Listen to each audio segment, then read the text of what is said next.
चंदूमामा वैद्य राज ठाकरेंच्या बाप्पांच्या दर्शनाला गेलेले आहेत। चंदूमामांनी राज ठाकरेंच्या बाप्पांचं दर्शन घेतलंय।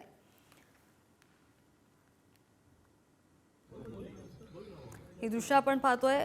काही वेळापूर्वीच मनसे अध्यक्ष राज ठाकरे यांच्या शिवतीर्थ या निवासस्थानी बाप्पाचं आगमन झालं, प्राणप्रतिष्ठापना झाली, पूजा झाली, आरती सुद्धा झाली आणि त्यानंतर आता चंदूमामा वैद्य सुद्धा राज ठाकरेंच्या बाप्पांच्या दर्शनाला गेलेत। आणि या संदर्भात अधिकची माहिती आमचे प्रतिनिधी श्रेयस यांच्याकडून। श्रेयस,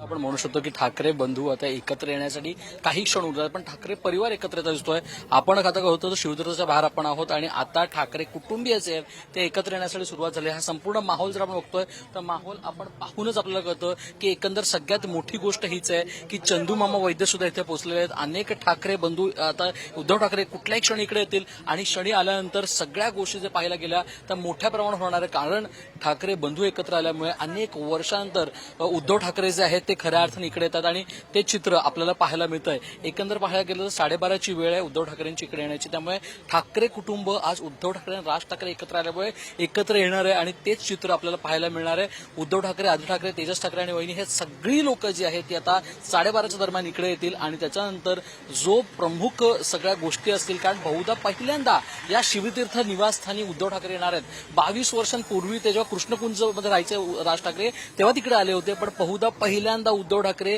या गणपतीनिमित्त या उत्सवानिमित्त येताना दिसतात आणि ते चित्र इथे आता पाहायला मिळतंय आपल्याला। श्रद्धा, अगदी श्रेयस, धन्यवाद दिलेल्या सगळ्या सविस्तर माहितीसाठी। अपडेट घेत राहू।